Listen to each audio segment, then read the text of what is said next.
Saya Muhammad Rizal Arif. Saya tiga bersaudara, saya anak pertama. Ayah saya orang Madura, ibu saya orang Surabaya. Kami dari kecil dididik ajaran agama Islam dengan begitu kuat. Ada doktrin yang sangat masuk dalam pikiran saya waktu itu, bahwa agama yang paling benar di sisi Allah Subhanahu wa taala itu adalah Islam. Di luar Islam semuanya kafir dan neraka.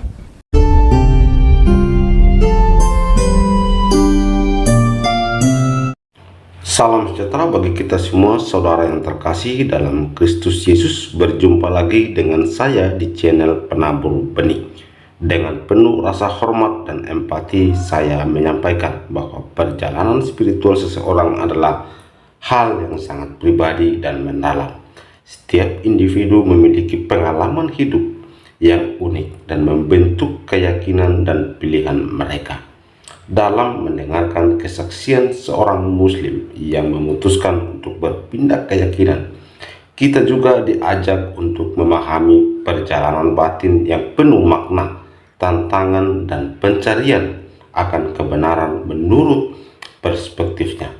Kesaksian ini bukan hanya sekedar cerita yang kita dengarkan, tetapi juga cerminan dari keberanian seseorang untuk mengikuti suara hati dan keyakinannya. Mengikuti meskipun mungkin menghadapi berbagai rintangan dan masalah. Dalam mendengarkan kisah seperti ini, penting bagi kita untuk mendekatinya dengan hati yang terbuka tanpa prasangka dan dengan penghormatan terhadap kebebasan beragama yang menjadi hak setiap manusia. Semoga kisah ini dapat menjadi pelajaran berharga, baik dalam memahami keberagaman, memperkuat toleransi, maupun merenungkan perjalanan iman kita masing-masing. Mari kita jadikan pengalaman ini sebagai pengingat bahwa setiap orang memiliki hak untuk mencari dan menemukan jalan hidup yang menurutnya membawa kedamaian dan kebahagiaan sejati.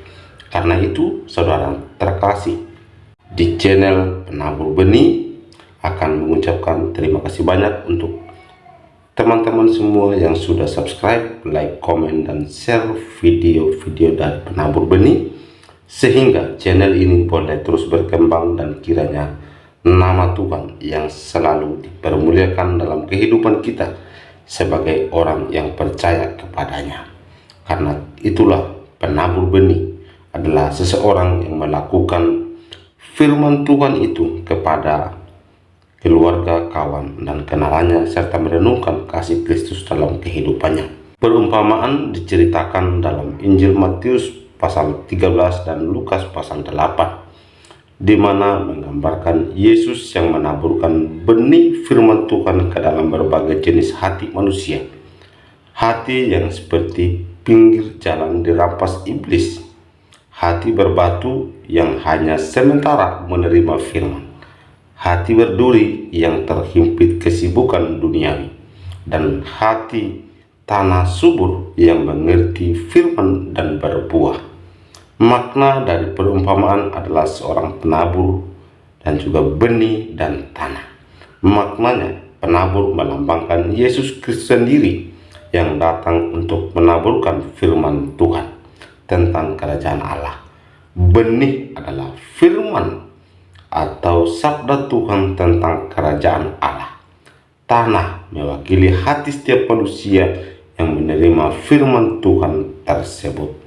Tanah di pinggir jalan, benih di sini adalah orang-orang yang mendengarkan firman tetapi tidak memahaminya, sehingga iblis mengambil firman itu dari hati mereka dan mereka tidak sampai percaya atau diselamatkan. Dan juga masih banyak lagi cerita-cerita lain perumpamaan tentang tanah dan juga tanah yang berbatu, tanah yang di pinggir jalan, tanah yang berduri, dan juga tanah yang subur atau baik. Namun ada pesan utama dari perumpamaan ini adalah bahwa penerimaan firman Tuhan sangat bergantung pada kondisi hati seseorang, dan hanya hati yang tulus dan jujur yang akan dapat memahami dan menghasilkan buah dari firman Tuhan tersebut. Mari kita menonton dan menyaksikan video berikut ini. Perkenalkan, nama saya Muhammad Rizal Arif. Saya 3 bersaudara, saya anak pertama.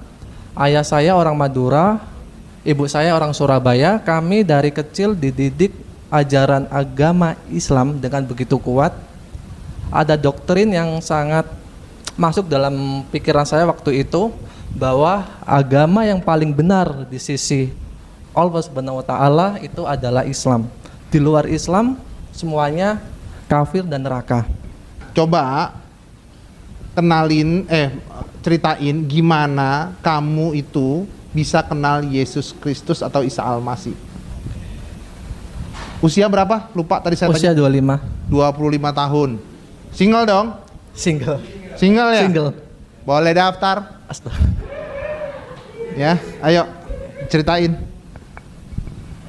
Waktu itu di kelas 2 SMP madrasah, entah kenapa timbul dalam pertanyaan saya, siapa Yesus itu?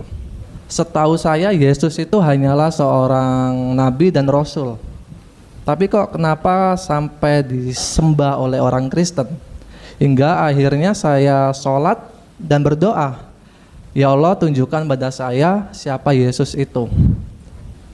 Hampir seminggu saya berdoa hingga saya mendapatkan sebuah jawaban melalui mimpi. Mimpi itu bukan mimpi biasa menurut saya. Mimpi itu terus Tuhan ingatkan dalam pikiran saya sampai membuat saya memutuskan untuk mengikuti Yesus. Di mimpi itu saya dibawa di sebuah tempat seperti taman. Hingga saya dibawa di tengah-tengah lapangan rumput hijau, saya melihat banyak orang yang sedang bernyanyi dan memuji Tuhan. Saat saya mau mendengarkan mereka mau bernyanyi lagu apa, saya tidak tahu mereka sedang nyanyi lagu apa, karena bahasa itu tidak ada di dunia ini. Kalau dibilang bahasa Arab bukan, bahasa Inggris bukan, bahasa dunia juga bukan. Jadi pada saat saya mau mendengarkan mereka bernyanyi lagu, saya nggak bisa memahami mereka sedang bernyanyi lagu apa. Dan tiba-tiba saat mereka bernyanyi, saya melihat ada sebuah takhta kerajaan dan ada seseorang yang duduk di takhta tersebut. Pada saat saya mau melihat wajahnya, saya tidak bisa lihat wajahnya. Karena ada di firman Tuhan mengatakan, barang siapa yang bisa melihat Tuhan dipastikan dia mati. Hingga seseorang itu berkata pada saya, akulah Alfa dan Omega. Awalnya saya anggap mimpi ini hanyalah sebuah mimpi biasa. Tapi mimpi ini terus Tuhan ingatkan dalam pikiran saya tentang nyanyian baru, tentang takhta kerajaan itu, tentang siapa yang duduk di takhta itu. Akhirnya ada sebuah dorongan dalam diri saya. Saya percaya itu Roh Kudus sedang bekerja dalam hidup saya, hingga ada sebuah dorongan untuk mencari apa arti dari Alfa dan Omega. Akhirnya saya carilah di situs internet dan ketemu di dalam Wahyu 1 ayat 8 dan Wahyu 21 ayat 26, aku Alfa dan Omega, aku yang awal dan aku yang akhir. Hingga saya pikir, terus diingatkan mimpi itu, hingga saya membuat keputusan, Tuhan, aku mau ikut Engkau, tapi tunggu saya selesai studi sekolah. Karena saya tahu ikut Yesus itu tidak mudah. Ada harga yang harus dibayar. Kamu akan dibenci semua orang karena namaku, tetapi barang siapa yang bertahan akan selamat. Matius 10 ayat 22. Hingga tahun 2021 di bulan Agustus, saya memutuskan memenuhi panggilan tersebut. Akhirnya saya ke gereja secara diam-diam dan belajar sedikit tentang iman kekristenan. Saya datang ke gereja tersebut dengan diam-diam tanpa diketahui orang tua. Hingga Januari pertengahan tahun 2022, Baru ya 2022 ya. Akhirnya ketahuan sama ayah saya kalau saya diam-diam ke gereja. Waktu itu saya dihajar, dipukul, dan sempat mau dibunuh. Karena di ajaran mereka, dihalalkan orang murtad dihalalkan untuk dibunuh. Hingga Halal darahnya lah ya. Ya, halal darahnya. Hingga saya larilah ke daerah, entah daerah mana itu. Ada seorang hamba Tuhan yang bantu saya. Daerah itu jauh dari Gresik, jauh dari Surabaya, pelosok. Di sana saya ya sementara ngekos, saya lari tanpa membawa baju, tidak saya bawa, KTP nggak saya bawa, bener-bener polosan, cuma baju dan celana yang saya pakai. Puji Tuhannya, Tuhan tolong banyak orang yang bantu saya, puji Tuhan, dari anak-anak Tuhan.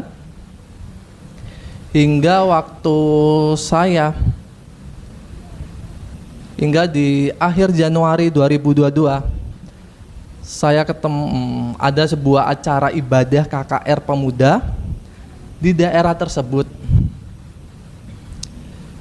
Di situ saya bertemu sama salah satu gembala pemuda di gereja tersebut. Akhirnya saya dibina di gereja tersebut, dimuridkan, hingga saya dibaptis tanggal 29 April 2022.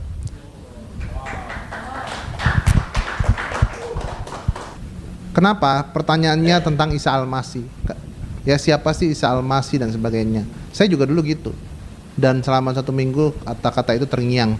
Iya benar. Kenapa 1 minggu ya? 7 hari. Apakah dunia ini diciptakan dari Kurang 7? tahu. Gitu ya. Nah, terus kalau si Arif ini ya, si Muhammad Rizal Arif ini datengin lewat mimpi. Terus kok bisa sampai Jakarta?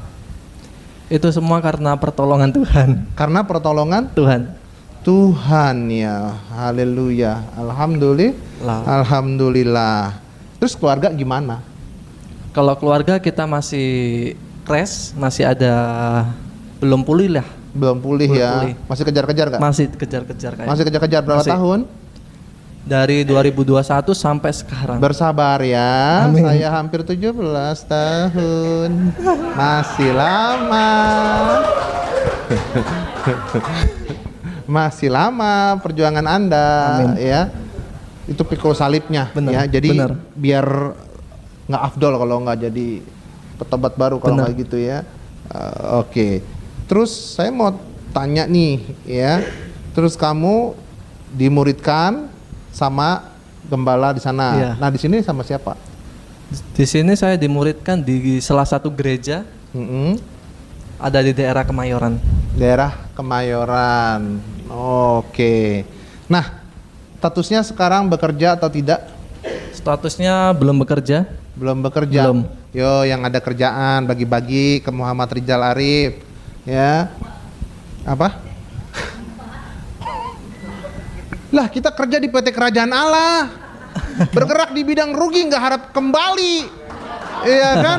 Apa mau si Arif masih muda, ya kan? Dia harus mencukupi kebutuhannya, ya kan? Oke, ntar saya cariin ya. Oke. Terus kadang ada yang lihat nih, wah si Fadil itu ya, kalau undang orang kesaksian pasti itu sebenarnya settingan. Dari lahir Kristen tuh. Cuman disuruh tumbuhin jenggot gitu ya, sama kumis dah, dikasih gaya-gayaan dikit jadi murtadin gitu. Enggak, ini enggak settingan, ini beneran. Namanya juga asli, KTP-nya juga asli tuh, Muhammad Rizal Arif. Ya. Kalau nggak percaya, biasanya saya suka ngetes. Ya. Sambung ayat mau? Mau. Bismillahirrahmanirrahim. Qul huwallahu ahad. Allahu somad, lam yalid walam yulad walam yakul lahu kufuwan ahad. Jreng. Bisa kan? Bisa. Jadi benar ini murtadin beneran ya. Tapi yang jelas Muhammad Rizal Arif kalau Ya. misalkan mau butuh komunitas di sini selalu, karena dia juga rajin juga ke kita. Meskipun dalam keadaan apapun, baik dalam suka maupun duka, tetap andalkan Tuhan. Sekali Yesus, tetap Yesus. Walaupun hidup serasa berat, ya, penuh masalah, Sekali Yesus, saya yang tetap Yesus. wakilin ya, penuh cobaan, penuh harangan, penuh rintangan, tapi bersama Yesus Pasti bisa. pasti Bisa. Amin. pasti bisa ya. Oke, terima kasih Muhammad Rizal Arif ya. Puji nama Tuhan, saudara yang terkasih dalam Tuhan Yesus Kristus. Demikian video kesaksian yang sangat luar biasa sekali, di mana Tuhan menjamah dan memulihkan orang-orang yang belum mengenal Yesus Kristus sebagai Tuhan dan Juru Selamat mereka secara pribadi, sehingga mereka memutuskan menjadi pengikut Kristus. Sekalipun itu bukanlah sesuatu hal yang mudah untuk beralih keyakinan yang mereka tekuni sejak kecil, tetapi murtadin ini dengan hati yang sukacita, ia menemukan kebenaran yang terdapat dalam Tuhan kita Yesus Kristus. Lukas pasal 12 ayat 49 sampai 53 mengatakan demikian. Yesus membawa pemisahan. Aku datang untuk melemparkan api ke bumi, dan betapakah aku harapkan api itu telah menyala. Aku harus menerima baptisan, dan betapakah susahnya hatiku sebelum itu berlangsung. Kamu menyangka bahwa aku datang untuk membawa damai di atas bumi? Bukan. Kataku kepadamu, bukan damai melainkan pertentangan. Karena mulai dari sekarang akan ada pertentangan antara 5 orang di dalam satu rumah. 3 melawan 2 dan 2 melawan 3. Mereka saling bertentangan. Ayah melawan anaknya laki-laki dan anak laki-laki melawan ayahnya. Ibu melawan anaknya perempuan dan perempuan melawan ibunya. Ibu mertua melawan menantunya. Perempuan dan menantu perempuan melawan ibunya, ibu mertuanya. Demikian video perenungan yang kita akan baca secara bersama-sama dan yang kita renungkan secara bersama-sama, saudara yang terkasih dalam Kristus Yesus. Apa yang disampaikan Tuhan Yesus di sini adalah bagaimana kita berkomitmen untuk menjadi pengikut Yesus. Yesus hadir sebagai juru selamat yang mendamaikan manusia dengan Allah. Namun Yesus menyebut tentang pertentangan, bukan damai. Kataku kepadamu melainkan pertentangan. Apakah perkataan Yesus tersebut merupakan kontradiksi? Pertentangan yang dimaksudkan terjadi karena ada respon terhadap kehadiran Yesus. Ada orang yang menerima dan ada orang yang menolak. Pertentangan terjadi terkait dengan hal mengikut Yesus. Benar bahwa misi Yesus datang ke dunia ini untuk mendamaikan manusia dengan Allah.